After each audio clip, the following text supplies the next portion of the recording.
सुबह की पहली किरण के साथ जब मोहन अपने खेत पहुंचा तो उसकी आंखें फटी की फटी रह गईं। जहां कल तक धूल उड़ती थी, आज वहां घुटनों तक ऊंची हरी भरी फसल लहलहा रही थी। बड़े बड़े चमकदार आलू और मोतियों जैसे मटर के दाने। तभी वहां से काला गुजरा।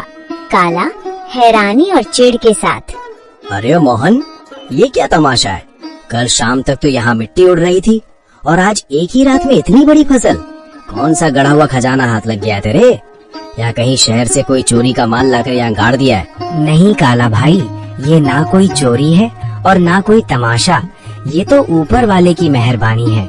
कल एक घायल चिड़िया की मदद की थी, बस उसी की दुआओं ने आज ये रंग दिखाया है। देख भाई, कितने सुंदर आलू और मटर हैं। तू भी थोड़े घर ले जा। दुआएं?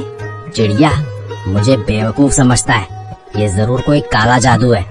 जोर से, मुझे तेरे खैरात की जरूरत नहीं है मोहन। याद रख, जो रातों रात उगता है वो रातों रात ढल भी जाता है। काला के मन में शांति नहीं थी। वो जानना चाहता था कि मोहन को ये सब मिला कैसे।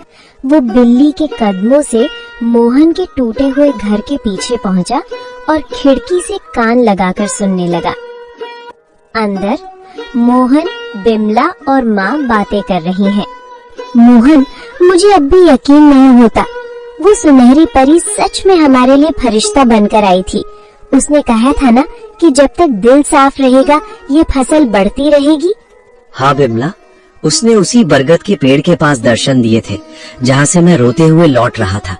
वो दिव्य प्रकाश, वो ममता भरी आंखें, मैं कभी नहीं भूल सकता।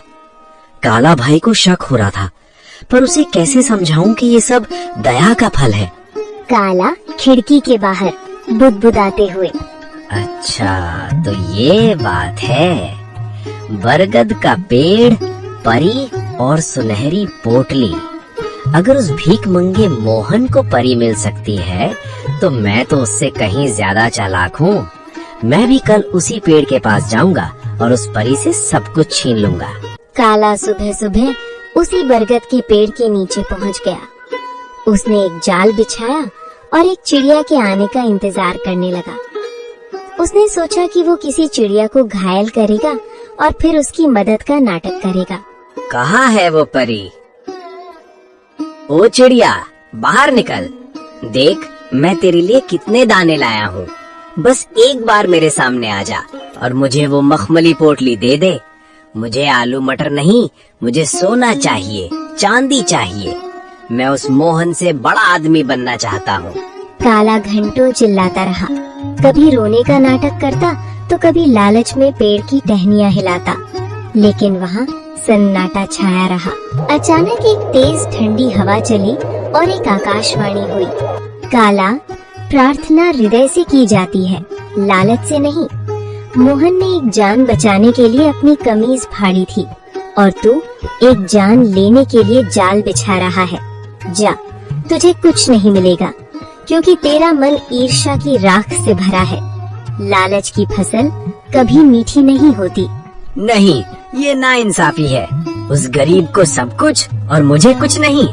अगर मुझे नहीं मिला तो मैं मोहन का भी कुछ नहीं रहने दूंगा। मैं आज रात उसके खेत को शमशान बना दूंगा।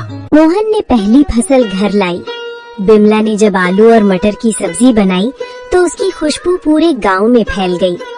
बीमार माँ ने जैसे ही एक निवाला खाया, उनके चेहरे पर रौनक आ गई। पिताजी, ये आलू तो बहुत मीठे हैं। क्या ये सचमुच हमारे खेत के हैं? अब मुझे स्कूल जाने के लिए नया बस्ता मिलेगा ना? हाँ मेरे बच्चे, अब हम कभी भूखे नहीं सोएंगे। बिमला देखो, भगवान ने सुन ली। आज माँ की आंखों में चमक देखी? ये उन जादुई बीजों का ही प्रताप है। बिमला आंखों में आंसू भरकर, मैं तो डर गई थी मोहन। मुझे लगा था कि गरीबी हमारी पहचान बन गई है, लेकिन आज पहली बार लग रहा है कि हमारे घर में भी लक्ष्मी ने कदम रखा है। पर मुझे उस काला से डर लगता है। उसकी नजरें हमारी